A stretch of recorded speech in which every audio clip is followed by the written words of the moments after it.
देखो, हम पढ़ेंगे राजस्थान के लोक देवता। हम राजस्थान के लोक देवताओं का सामान्य परिचय पढ़ चुके हैं। राजस्थान के पंच पीरों के बारे में पढ़ चुके हैं। ठीक है। और देवनारायण जी, तेजा जी, कल्ला जी और तुम्हारे मल्लीनाथ, तल्लीनाथ, इन सभी को पढ़ चुके हैं। पढ़ चुके हैं, नहीं पढ़ चुके हैं। आज पढ़ेंगे हम जवाहर जी, डूंगर जी। जवाहर जी, डूंगर जी। देखो, जवाहर जी और डूंगर जी ये दोनों अलग अलग देवता हैं। जवाहर जी अलग हैं, डूंगर जी अलग हैं। तुम एक ही मत समझना कि जवाहर जी डूंगर जी। जवाहर जी अलग थे, डूंगर जी अलग थे। जवाहर जी कहाँ के थे? तो देखो, जवाहर जी और डूंगर जी का जिला तो एक ही था। सीकर, सीकर, सीकर, सीकर। जवाहर जी का जो जन्म हुआ था बटोर गांव में हुआ था। जो जवाहर जी थे वो बटोर गांव के थे, लेकिन जो डूंगर जी थे वो पाटोदा गांव के थे। मैं क्या बोल रहा हूँ, मैं यूँ कह रहा हूँ कि जो जवाहर जी थे इनका जिला एक ही था, लेकिन स्थान अलग अलग था। जवाहर जी तो थे बटोर गांव के, बटोर गांव के। जवा व वा बटोर। डूंगर जी थे पाटोदा गांव के। जवाहर जी बटोर गांव, डूंगर जी पाटोदा गांव। जवाहर जी बटोर गांव, डूंगर जी पाटोदा गांव। देखो, जहाँ जवाहर जी का जो वास्तविक नाम था वो था वलजी। वाते बटोर। देखो, वाते वाहजी मतलब जवाहर जी, वाते बटोर, वाते वलजी। तो जवाहर जी का जन्म बटोर गांव सीकर में। जवाहर जी का वास्तविक नाम वलजी, वलजी। और जवाहर जी की जो जाति थी वो शेखावत थे। जवाहर जी किस जाति के थे? शेखावत जाति के। लेकिन डूंगर जी किस जाति के थे? कछवा थे, कछवा। और डूंगर जी का जो वास्तविक नाम था वो क्या था? भूर जी, भूर जी। डूंगर जी, भूर जी। जवाहर जी, बलजी, वलजी। बात समझ में आई कि हमने सिर्फ 3 पॉइंट पढ़े हैं भाई, कुछ नहीं पढ़ा है हमने। जवाहर जी, डूंगर जी अलग अलग गांव के थे, लेकिन जिला एक ही था। जवाहर जी का जो जन्म स्थान है वो बटोर गांव माना जाता है। डूंगर जी का जो जन्म स्थान माना जाता है वो पाटोदा गांव माना जाता है, पाटोदा। ठीक है। बाटोर गांव सीकर में पड़ता है, पाटोदा गांव सीकर में पड़ता है। जवाहर जी का जो वास्तविक नाम था वो वलजी था। डूंगर जी का जो वास्तविक नाम था वो भूरजी था, भूरजी। और जवाहर जी किस जाति के थे? तो शेखावत जाति के, शेखावत। लेकिन जो डूंगर जी थे वो कछावा जाति के थे, कछावा थे। ठीक है। देखो, जवाहर जी और डूंगर जी का भतीजा था। मतलब जो जवाहर जी थे और जो डूंगर जी थे, जवाहर जी डूंगर जी से चाचा कहते थे। मतलब जवाहर जी के कौन लगते थे? चाचा। कौन? डूंगर जी। तो डूंगर जी का एक कौन लगा? जवाहर जी। तो भतीजा ही तो लगा, चाचा भतीजा का रिलेशन हो गया ना। ये चाचा है, ये भतीजा है, चाचा भतीजे। ठीक है। तो जवाहर जी के चाचा कौन? डूंगर जी। ठीक है। सर मुझे एक बात बताइए, जवाहर जी और डूंगर जी के गीतों को क्या कहते हैं? सर छावली कहते हैं। क्या कहते हैं? छावली। अब मुझे एक बात बताइए, बात बताइए। मैंने एक पढ़ा था गोगा जी। गोगा जी के गीतों को क्या कहते हैं? कि सर छावली कहते हैं। तो जवाहर जी डूंगर जी के गीतों को क्या कहते हैं? सर छावली कहते हैं। लेकिन कौन से क्षेत्र में? ये तो देखो, शेखावाटी क्षेत्र में। शेखावाटी क्षेत्र में जवाहर जी डूंगर जी के गीतों को छावली कहते हैं। क्योंकि सीकर चुंजरू, अरे यार चुंजरू नहीं चुरू, सीकर चुरू झुंझुनू, ये शेखावाटी प्रदेश में तो आता ही है। ठीक है। तो सीकर कहाँ आता है? शेखावाटी प्रदेश में। तो शेखावाटी प्रदेश में जवाहर जी और डूंगर जी के गीतों को छावली कहते हैं, छावली। कुछ नहीं पढ़ा है, 4-5 पॉइंट पढ़े हैं बस। ठीक है। जन्म बाटोरा गांव, बटोर गांव सीकर। डूंगर जी का जन्म पाटोदा गांव सीकर। जवाहर जी का वास्तविक नाम बलजी, डूंगर जी का वास्तविक नाम भूरजी। जवाहर जी किस जाति के थे? शेखावत। डूंगर जी किस जाति के? कछावा। जवाहर जी डूंगर जी का कौन लगता? भतीजा। तो जवाहर जी के चाचा कौन? डूंगर जी। गीत क्या कहलाते थे? छावली। अब इनके उपनाम, उपनाम देखो, जवाहर जी और डूंगर जी को गरीबों का मसीहा कहते थे। क्या कहते थे? गरीबों का मसीहा। राजस्थान के रॉबिन हुड कहते थे, राजस्थान के रॉबिन हुड। लूटपाट के देवता, लूटपाट के देवता, धावड़ी या दौड़ायते, धावड़ी या दौड़ायते। सर याद कैसे करेंगे ये बताइए। गरीबों के मसीहा इसलिए कहते थे कि जो लूटपाट के देवता जो लूटते थे, मतलब जो अमीर लोग होते थे उनको लूटते थे, और लूट करके जो धन पैसा जो होता था वो गरीबों में बांट देते थे। अब मुझे बात बताइए, जो चोरी चकारी कर रहा है, जो लूटपाट कर रहा है, क्या वो कभी लोक देवताओं के रूप में पूजा जा सकता है? नहीं पूछ सकते। लेकिन जो लूटने का काम कर रहे हैं, लेकिन उस धन को गरीबों में बांटने का काम कर रहे हैं, तो मतलब गरीबों को, जो अमीर लोग हैं उनके लूटने का काम कर रहे हैं, गरीबों में बांटने का काम कर रहे हैं, तो लोग देवता के रूप में पूजे जाएंगे? बिल्कुल पूजे जाएंगे भाई। गरीबों के मसीहा कहलाए जाएंगे भी, तो बिल्कुल कहलाए जाएंगे। तो गरीबों के मसीहा, लूटपाट के देवता, और राजस्थान के रॉबिन हुड भी कहते हैं, रॉबिन हुड। ऐसा बताया जाता है कि रॉबिन हुड कोई मतलब ऐसा लूटपाट से या गरीबों का मसीहा ऐसा ही कुछ ऐसा संबंध था। तो रॉबिन हुड याद रखना, तुम तो सीधा करना राजस्थान के रॉबिन हुड, ठीक है? ज़्यादा मत पढ़ना, सीधा से याद रखना राजस्थान के रॉबिन हुड जवाहर जी डूंगर जी को कहते हैं। और सर धावड़ी या दौड़ायती क्यों कहते हैं? जवाहर जी और डूंगर जी को धावड़ी और दौड़ायती क्यों कहते हैं? क्योंकि धावड़ी और दौड़ायती का अर्थ होता है काफिलों को लूटने वाला। जो अमीर लोगों के जो काफिले होते थे उनको लूटने का काम करते थे, इसलिए उन्हें हम धावड़ी या दौड़ायती कहते हैं, धावड़ी या दौड़ायती कहते हैं। चार ही तो पढ़ा हमने, क्या क्या? गरीबों के मसीहा, राजस्थान के रॉबिन हुड, लूटपाट के देवता, धावड़ी या दौड़ायती। धावड़ी का अर्थ होता है काफिलों को लूटने वाला। बात समझ में आई कि नहीं आई? आगे देखो, देखो जवाहर जी जो डूंगर जी थे, जवाहर जी और डूंगर जी, इन्होंने रामगढ़ के सेठ को लूटा था। जवाहर जी और डूंगर जी ने रामगढ़, रामगढ़ पड़ता है सीकर में, तो सीकर में एक स्थान है रामगढ़, और रामगढ़ का एक सेठ था, खूब पैसे वाला था, तो उसको लूटा था। किसने? जवाहर जी डूंगर जी ने। कहाँ के सेठ को? रामगढ़ के सेठ को। सर रामगढ़ कहाँ पड़ता है? सीकर में, ठीक है सर। इनके समय जो जवाहर जी और जो डूंगर जी थे, उनके समय एजीजी कौन था? Agent to governor general. AGG कौन था? तो सदरलैंड। कौन सा लैंड? सदरलैंड। क्वेश्चन आ जाए कि जवाहर जी और डूंगर जी के समय एजीजी कौन था? तो सदरलैंड। इन्होंने 1857 की क्रांति में भी भाग लिया था भाई। जवाहर जी डूंगर जी ने 1857 की क्रांति में भी भाग लिया था। उनके समय एजीजी सदरलैंड थे। और देखो डूंगर जी की बात कर रहा हूँ, जो डूंगर जी थे ये शेखावाटी ब्रिगेड के सिपाही थे। मतलब शेखावाटी ब्रिगेड मतलब जो कुछ छावनी वगैरह होगी शेखावाटी ब्रिगेड के नाम से, तो उसके सिपाही भी थे। कौन? डूंगर जी शेखावाटी ब्रिगेड के सिपाही थे। 1857 की क्रांति में भाग लिया था जवाहर जी डूंगर जी ने। जवाहर जी डूंगर जी के समय एजीजी सदरलैंड थे। इन्होंने रामगढ़ के सेठ को लूटा था। रामगढ़ पड़ता है सीकर में। बात समझ में आई? डूंगर जी थे, जवाहर जी शेखावाटी ब्रिगेड के सिपाही थे, तो डूंगर जी। आगे देखो, देखो जवाहर जी। अब देखो ऐसा बताया जाता है, मैं बताता हूँ। जो जवाहर जी थे, देखो जवाहर जी की जो ससुराल थी वो थी झड़वासा। झड़वासा गांव अजमेर में। झड़वासा कहाँ पड़ता है? अजमेर में। तो जवाहर जी एक दिन ससुराल घूमने गए थे। कहाँ गए थे? ससुराल। और ससुराल कहाँ पर पड़ती है? झड़वासा अजमेर में। तो ऐसा बताया जाता है कि झड़वासा गए थे भाई साहब, शाम का टाइम हुआ था, रात का टाइम हुआ था। तो झड़वासा में उनकी एक साला था। साल में तो सारो, सारो तो जानते हैं, पत्नी का भाई साला।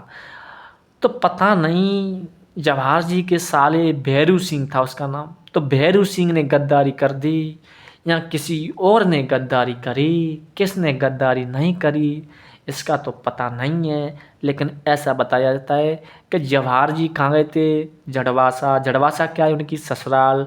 तो उनकी ससुराल में एक साला था भैरू सिंह। भैरू सिंह के घर रुके भाई, अपने घर ही तो रुकेंगे साहब, जाएंगे नहीं जाएंगे भाई, साले के घर ही तो रुकेंगे। अब पता नहीं भैरू सिंह ने फ़ोन किया या नहीं किया, तो यहाँ से ऐसा बताया जाता है कि जवाहर जी को गिरफ्तार करवा दिया था। गिरफ्तार। जवाहर जी के ससुराल कहाँ है? झड़वासा। झड़वासा कहाँ है? अजमेर में। इनके साले का नाम क्या है? भैरू सिंह। भैरू सिंह यहाँ से ही गिरफ्तार किया गया था। कब? 1838। 18 दूनी 36, 18 दूनी 36 प्लस के 2 कर दो, 1838। 1838 यहीं से क्या हुआ कि जवाहर जी को किसके घर से? भैरू सिंह के घर से। भैरू सिंह कौन है? साला, ठीक है, झड़वासा अजमेर से। उनको गिरफ्तार करवा दिया और आगरा जेल में इनको कैद कर दिया था। यहाँ से गिरफ्तार करके आगरा जेल में डलवा लिया। कब? 1838 में। कौन सी जेल में? आगरा जेल में। लेकिन भाई साहब 5-6 साल रहे थे। कितने साल? 5-6 साल।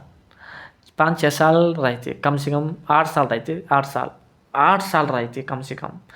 अब भाई साहब 1840 में इनके कुछ वो थे, कौन? सहयोगी। कौन कौन? लोटिया जाट, करड़ा मीणा, सावंत मीणा, सैपरू भील, सातू सुनार। कितनी है? 1 2 3 4 5। देखो, लोटिया जाट, करड़ा मीणा, सावंत मीणा। करड़ा सावंत, लोटिया करड़ा सावंत, सैपरू सातू, सैपरू भील और सातू सुनार, ये इनके सहयोगी थे। लोटिया जाट, करड़ा मीणा, सावंत मीणा, सैपरू बिल और सातू सुनार। सातू सुनार, सातू सुनार, सातू सुनार, सैपरू बिल, सैपरू बिल, सैपरू बिल, सैपरू बिल, सातू सुनार, सातू सुनार। लोटिया जाट, करड़ा मीणा, सावंत मीणा, सैपरू बिल और सातू सुनार। इनके सहयोग से आगरा जेल से क्या हो गए? फरार, बाहर निकले। ऐसा फरार हो गए, ठीक है। 1846 में पकड़े। कब गए? 1838 में। फरार कब हो गए? 1840 में। किसके सहयोग से? लोटिया जाट के सहयोग से। किसके सहयोग से? करड़ा मीणा के सहयोग से, सामंत मीणा के सहयोग से, सैपरू भील के सहयोग से, सातू सुनार के सहयोग से। फरार। फरार होते ही 1840 में ही भाई साहब सेवर जेल को लूटा था। कौन सी जेल? सेवर जेल। सेवर जेल कहाँ पड़ती है? भरतपुर। तो 1840 में तो छूट के फरार हो गए थे और 1840 में तो सेवर जेल को लूट लिया था। 1847 में फिर उन्होंने नसीराबाद छावनी को लूटा था। कौन सी छावनी? नसीराबाद छावनी। तो नसीराबाद छावनी को 1847 में 1847 में लूटा था। और नसीराबाद छावनी से ऐसा बताया जाता है कि लगभग 27,000 रुपये लूटे थे। कितने रुपये? 27,000 रुपये लूटे थे। और 27,000 रुपयों को लूट करके उन्होंने धनोट माता के मंदिर का निर्माण करवाया था। क्या करवाया था? धनोट माता। और धनोट माता कहाँ पड़ती है? भीलवाड़ा में। कहाँ पड़ती है? भीलवाड़ा में। धनोट माता के मंदिर का निर्माण करवाया भीलवाड़ा में। और जो पुष्कर की सीढ़ी थी, पुष्कर कहाँ पड़ता है? अजमेर में तो पड़ता है। तो पुष्कर की सीढ़ियों का निर्माण करवाया। किससे? जो 1847 में नसीराबाद छावनी से 27,000 रुपये लूटे थे, उनसे धनोट माता के मंदिर का निर्माण करवाया। कहाँ पड़ता है? भीलवाड़ा में। पुष्कर की सीढ़ियों का निर्माण करवाया, ठीक है। और अंतिम समय में उन्होंने शरण ले ली थी, क्योंकि देखो अंग्रेज़ों का, जो अंग्रेज सिपाही थे उनका दबदबा थोड़ा ज़्यादा था, उनका दबाव पड़ रहा था। तो ऐसा बताया जाता है कि जवाहर जी ने तो शरण ली थी खटानी रतन सिंह के पास, और डूंगर जी ने शरण ली थी तख्त सिंह के पास। तो जवाहर जी ने कहा रतन सिंह के पास, डूंगर जी कहा तख्त सिंह के पास। रतन सिंह कहाँ के शासक थे? बीकानेर के। तो बीकानेर के शासक रतन सिंह के यहाँ जवाहर जी ने शरण ले ली थी। और तुम्हारे डूंगर जी ने मारवाड़ के शासक तख्त सिंह के यहाँ शरण ले ली थी। तो क्वेश्चन आ जाए कि जवाहर जी ने किस शासक के पास शरण ली थी? तो रतन सिंह के पास। और रतन सिंह कहाँ के थे? बीकानेर के। डूंगर जी ने शरण कहाँ पे ली थी? तो तख्त सिंह के पास। तख्त सिंह कहाँ के थे? मारवाड़ के। ये तुम्हारे जवाहर जी डूंगर जी कंप्लीट हो जाते हैं। अगले देवता आते हैं रूपनाथ जी या जहड़ा जी। एक ही नाम है, रूपनाथ जी और जहड़ा जी। ये वही रूपनाथ व जहड़ा जी हैं जो पाबू जी के भतीजे कहलाए जाते हैं। मैंने बताया इनकी माता का नाम क्या था? केसरबाई। केसरबाई। और जब बूढ़ो जी राठौड़ और पाबू जी के बूढ़ो जी राठौड़ और पाबू जी के पाबू जी, इन दोनों मतलब ये दोनों किससे भिड़ गए थे? इनके जीजा थे कौन से? जिंदराव खींची। तो जिंदराव खींची के सामने जवाहर जी और बूढ़ो जी राठौड़ लड़ते हुए वीर गति को प्राप्त हुए थे, ठीक है। अब सॉरी जवाहर जी नहीं, पावो जी की बात कर रहा हूँ मैं। पावो जी और बूढ़ो जी राठौड़, पावो जी और बूढ़ो जी राठौड़ किसके सामने लड़ते हुए वीरगति को प्राप्त हुए थे? जिंदराव खींची के। लेकिन पावो जी की जो पत्नी थी फूलम दे, उसको हम कहते हैं सुप्यार दे, तो वो तो वीरगति को सॉरी मतलब सती हो गई थी। पावो जी की बात है, ठीक है, सती हो गई थी।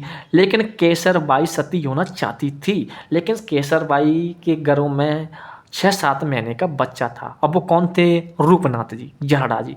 तब ऐसा बताया था केसरबाई अपने पियर में चली गई थी, ठीक है, तो वहीं पर उनका जन्म हुआ था। किसका? रूपनाथ जी का, जहड़ा जी का। सर पियर कहाँ था? नहीं उनका गिरनार, और गिरनार कहाँ पड़ता है? गुजरात में। वो मैं कहानी पढ़ा चुका हूँ, अब कहानी का टाइम नहीं है, टाइम है पढ़ने का, ठीक है। रूपनाथ जी, जहड़ा जी, जन्म कहाँ पे हुआ था? कोलूमंड फलौदी। देखो वैसे वास्तविक में देखा जाए तो उनका जन्म गिरनार गुजरात में हुआ था, लेकिन अब इनका जन्म ऐसा क्यों बताते हैं? क्योंकि इनकी वैसे जन्म तो उनका वहीं हुआ था, लेकिन कहाँ की थी जी? कोलूमंड फलौदी की थी, ठीक है भाई। इनका वैसे कहाँ की थी? कोलूमंड फलौदी की थी, तो मतलब कोलूमंड फलौदी ही बताते हैं, ठीक है। कोलूमंड फलौदी के नाम से जी फेमस है कि इनका जन्म, इतिहास सब कहाँ से रिलेटेड है? कोलूमंड फलौदी से। तो इनका जन्म इसलिए कोलूमंड फलौदी बता देते हैं, कोई बात नहीं है, ठीक है। तो रूपनाथ जी या जरड़ा जी का जन्म कहाँ पे हुआ था? कोलूमंड फलौदी में। पिताजी का नाम बूढ़ो जी राठौड़, माता का नाम केसरबाई, चाचा का नाम पावो जी। ये मैं सब बता चुका हूँ मैं। रूपनाथ जी या जरड़ा जी का जन्म कोलूमंड फलौदी, पिताजी का नाम बूढ़ो जी राठौड़। अब देखो रूपनाथ जी और गोगा जी के मध्य क्या संबंध है, को बता सकता है? मैं बताता हूँ। देखो रूपनाथ जी के जीजा लगते हैं कौन? गोगा जी। सर तुमने कैसे कह दिया गोगा जी जीजा लगते हैं? बिल्कुल, क्योंकि गोगा जी की जो रूपनाथ या जरड़ा जी की जो बहन थी उसका नाम था क्या? केलमदे। और केलमदे की शादी किसके साथ की गई थी? गोगा जी के साथ। तो कौन लगे? जीजा लगे कि नहीं लगे? बिल्कुल लगे। नोटेशन छोड़ो। पिता बूढ़ो जी राठौड़, माता केसरबाई, देखो आ गई नहीं केसरबाई, ठीक है। केसरबाई कहाँ की थी? गिरनार गुजरात की। चाचा कौन है? पाबू जी। यहाँ तो कोई दिक्कत नहीं है। अब आगे देखो, देखो रूपनाथ जी या जरड़ा जी को हम हिमाचल प्रदेश में बालकनाथ के रूप में पूजा जाता है। तो हिमाचल प्रदेश में इनको किस नाम से जाना जाता है? बालकनाथ के, बालकनाथ कहा जाता है, बालकनाथ के नाम से जाना जाता है। तो एक क्वेश्चन बहुत वेरी वेरी इंपॉर्टेंट है कि अगर पूछ लिया जाए कि हिमाचल प्रदेश में बालकनाथ किस लोक देवता को कहते हैं? ये हिमाचल प्रदेश में बालकनाथ के रूप में कौन सी लोक देवता पूजे जाते हैं? तो रूपनाथ जी, जहड़ा जी। लेकिन क्वेश्चन घुमा के ये भी तो आ सकता है कि रूपनाथ जी को या जहड़ा जी को हिमाचल प्रदेश में किस नाम से जाना जाता है? तो बालकनाथ के नाम से। बात समझ में आई कि नहीं आई? जिंदराव खिची को मौत के घाट उतार करके भाई साहब उन्होंने तसल्ली पाई थी। मौत के घाट किसको उतारा? जिंदराव खिची को। वैसे उतारना भी चाहिए। जिंदराव खिची को मौत के घाट उतार करके बहुत अच्छा काम किया था। किसने? रूपनाथ जी ने। उसने अपने पिताजी का और अपने चाचा पावू जी का बदला लिया था, ठीक है। और देखो इसमें कोई पॉइंट नहीं है, चाचा, माता, पिता और जन्म, ठीक है। और हिमाचल प्रदेश में बालकनाथ, इसको पॉइंट इसको याद रखना बस। रूपनाथ जी को या जरड़ा जी को हिमाचल प्रदेश में बालकनाथ के रूप में पूजा जाता है, ठीक है। जिंदराव खिंची को मौत के घाट उतारा, ठीक है। और इनके मंदिर जिनका जहाँ जन्म है वहाँ इनका मंदिर है। कहाँ पर? कोलूमंड फलौदी में। कोलूमंड फलौदी में एक मेला लगता है उनका, सिम्बूधड़ा बीकानेर में। दो मंदिर हैं इनके, एक तो कोलूमंड फलौदी में, एक सिम्बूधड़ा बीकानेर में। बीकानेर और फलौदी में और बीकानेर में। लेकिन फलौदी में कौन सी जगह? कोलूमंड। बीकानेर में कौन सी जगह? सिम्बूधड़ा। सिम्बूधड़ा, धड़ा धड़ा धन धन धड़ा धन धन, तो सिम्बूधड़ा, ठीक है। कोलूमंड में मेला कब लगता है? भादों के महीने में। कब? शुक्ल पंचमी के दिन, भाद्र शुक्ल पंचमी के दिन। अब मुझे बात बताइए, तुम्हारे पावू जी का मेला कब लगता है? तो चैत्र अमावस्या के दिन। लेकिन हमारे रूपनाथ जी या जरड़ा जी का मेला लगता है भादों के महीने में, शुक्ल पंचमी के दिन। भाद्र शुक्ल पंचमी, भाद्र शुक्ल पंचमी। अब मुझे बात बताइए, हमने पढ़ा था रामदेव जी, तो रामदेव जी का मेला कब लगता है? रामदेव जी का मेला भाद्र शुक्ल द्वितीय से लेकर के भाद्र शुक्ल 10वीं तक लगता है कि नहीं लगता है। फिर हमने देवनारायण जी के बारे में पढ़ा था कि उनका मेला कब लगता है, तो भाद्र शुक्ल सप्तमी के दिन, भाद्र शुक्ल सप्तमी के दिन। और रूपनाथ जी का भी मेला कब लगता है, भाद्र शुक्ल पंचमी के दिन, भाद्र शुक्ल पंचमी के दिन। ऐसे याद एक दूसरे से कनेक्ट करके पढ़ ले करो, क्या दिक्कत है। और सिम्बुधड़ा बीकानेर, सिम्बुधड़ा बीकानेर, ठीक है। तो रामदेव जी, देवनारायण जी और रूपनाथ जी, जिनका महीना कब लगता है, भादों के महीने में शुक्ल पक्ष में लगता है, ठीक है। तो अब पढ़ेंगे हम केसरिया कंवर जी। जो हो केसरिया कंवर जी, केसरिया कंवर जी सर कौन है केसरिया कंवर जी? देखो मैं बता रहा हूँ, देखो केसरिया कंवर जी गोगा जी के ज्येष्ठ पुत्र थे। कौन थे? गोगा जी के ज्येष्ठ पुत्र, मतलब बड़े पुत्र थे केसरिया कंवर जी, ठीक है। रूपनाथ जी तो बूढ़ो जी राठौड़ के पुत्र थे, और केसरिया कंवर जी गोगा जी के बड़े पुत्र थे। उनका ध्वज कैसा होता है? सफ़ेद रंग का। अब मुझे एक बात बताइए कि गोगा जी का ध्वज कैसा था? सफ़ेद रंग का। जब बाप का ध्वज सफ़ेद रंग का, तो बेटे का कैसा रहेगा? सफ़ेद रंग का। अब मुझे बात बताइए कि गोगा जी का मंदिर या छोटा थान किस वृक्ष के नीचे पाया जाता है? कि सर खेजड़ी वृक्ष के, गाम गाम खेजड़ी, गाम गाम गुगु। तो भाई साहब बेटे का भी कहाँ मिलेगा थान? खेजड़ी वृक्ष के नीचे। कुछ इसमें कोई खास पॉइंट कोई है इसमें? क्या पॉइंट है? कुछ भी नहीं। केसरी कंवर जी सर गोगा जी के पुत्र थे, बिल्कुल। इनका ध्वज सफ़ेद रंग का, बिल्कुल। इनका थान खेजड़ी वृक्ष के नीचे, बिल्कुल। इसमें क्या है? इनका थान खेजड़ी वृक्ष के नीचे पाया जाता है, इनके ध्वज सफ़ेद रंग का। भाई गोगा जी पढ़ लिया, इसको पढ़ लो, क्या दिक्कत है। गोगा जी का ध्वज कैसा था? सफ़ेद रंग का। तो केसरी कंवर जी का भी केसरी सफ़ेद रंग का है। तो गोगा जी का थान खेजड़ी वृक्ष के नीचे, तो बेटे का भी खेजड़ी वृक्ष के नीचे, क्या दिक्कत है? ठीक है। देखो इनके भक्त सर्प के जहर को मुख से बाहर निकालते हैं, जो हमारे केसरिया कंवर जी हैं, केसरिया कंवर जी। अब मुझे बात बताइए, राजस्थान में मतलब सांपों का देवता किसको कहते हैं? सर सांपों का देवता, लोक देवता गोगा जी को कहते हैं। लेकिन राजस्थान में सांपों का दूसरा देवता किसको कहते हैं? सर तेजा जी को। अब जब बाप सांपों का काम कर चुका है, सांपों के देवता कहलाते हैं, तो बेटा भाई साहब कहाँ रह जाएगा? तो इसके भी भक्त सर्प के जहर को मुख से बाहर निकालते हैं, केसरिया नाथ जी के। और इनका मंदिर कहाँ पड़ता है? अब मुझे बात बताइए, गोगा जी का मंदिर कहाँ पड़ता है? ददरेवा चुरू। तो बेटे का भी कहाँ पड़ेगा? ददरेवा चुरू, सॉरी गोगा, देखो मतलब ददरेवा चुरू में भी पड़ता है गोगा जी का, लेकिन गोगा जी का मेला गोगा मेड़ी हनुमानगढ़ में पड़ता है, पड़ता नहीं पड़ता है। और इनका मंदिर एक सांचौर जालौर में पड़ता है, किलेरियों की डाड़ी। और एक इनका मंदिर शीर्ष मेड़ी में पड़ता है, शीर्ष मेड़ी ददरेवा चुरू। तो ददरेवा फिर बेटे का भी तो पड़ेगा भाई, ठीक है, ददरेवा चुरू, ठीक है। और ब्रह्मसर हनुमानगढ़, ब्रह्मसर हनुमानगढ़, ब्रह्मसर हनुमानगढ़। बात समझ में आई कि नहीं आई? बताइए, ये बोलो, बोल तो था ना तुम, ठीक है। ददरेवा चुरू, ब्रह्मसर हनुमानगढ़, ब्रह्मसर हनुमानगढ़। देखो कुछ नहीं है। रूपनाथ जी का मंदिर कोलूमंड फलौदी, सिम्बुधड़ा बीकानेर, भाद्र शुक्ल पंचमी, भाद्र शुक्ल पंचमी। कोलूमंड फलौदी, सिम्बुधड़ा बीकानेर, मेला भाद्र शुक्ल पंचमी, ठीक है। और इनका मेला कहाँ लगता है? रूपनबा का, केसरी कंवर जी का, ददरेवा चुरू, ब्रह्मसर हनुमानगढ़, ब्रह्मसर हनुमानगढ़। कब लगता है? भाद्र कृष्ण अष्टमी, भाद्र कृष्ण अष्टमी। अब मुझे बात बताइए सर कि गोगा नवमी कब मनाई जाती है? कि सर गोगा नवमी भाद्र कृष्ण नवमी के दिन। तो जब बाप का जन्म भादों के महीने में पड़ रहा है कृष्ण नवमी के दिन, तो बेटे का एक दिन पहले पड़ जाता है, बस और क्या है। तो भाद्र कृष्ण अष्टमी के दिन। जब बाप का मेला कब लग रहा है? भाद्र कृष्ण नवमी के दिन, भाद्र कृष्ण नवमी के दिन। तो बेटे का एक दिन पहले आ जाता है, क्या दिक्कत है? तो भाद्र कृष्ण अष्टमी के दिन। ऐसे याद कर लो यार, क्या दिक्कत है? मैंने रूपनाथ जी के बारे में बताया था कि देवनारायण जी और तुम्हारे रामदेव जी और उनके भादों के महीने में पड़ते हैं, लेकिन शुक्ल पक्ष में, ठीक है। और इनका कृष्ण पक्ष में पड़ता है। जब बेटे बाप का भाद्र शुक्ल कृष्ण नवमी के दिन, तो बेटे का भाद्र कृष्ण अष्टमी के दिन। ऐसे याद कर लो, 3-4 लाइन थी, कुछ भी नहीं था उसमें, ठीक है। अब पढ़ते हैं हम ईलोजी। कौन सा लोजी? ईलोजी। कुछ नहीं है।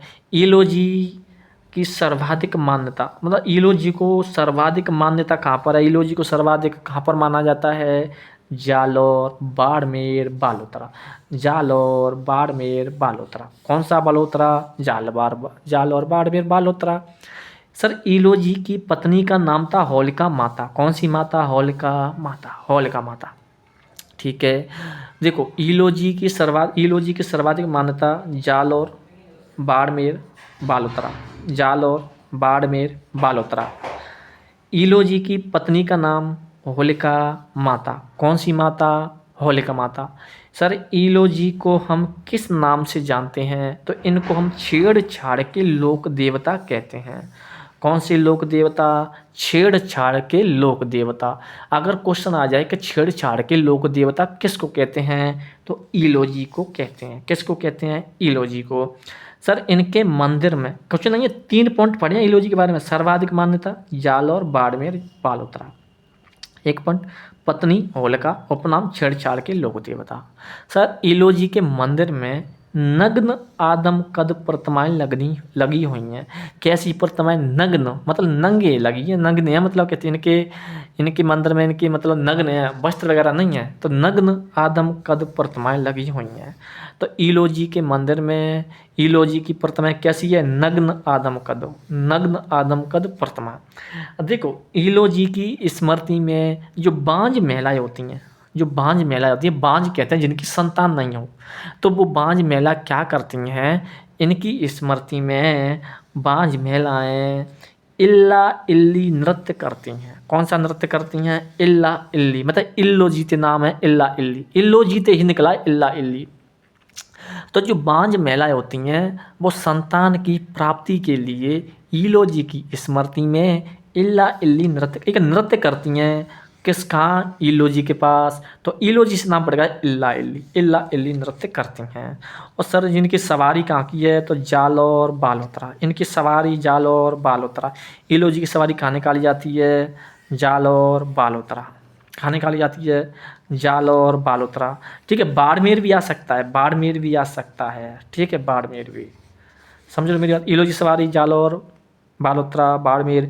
होली के दूसरे दिन ईलोजी की बारात निकाली जाती है। कहाँ पर? बाड़मेर में।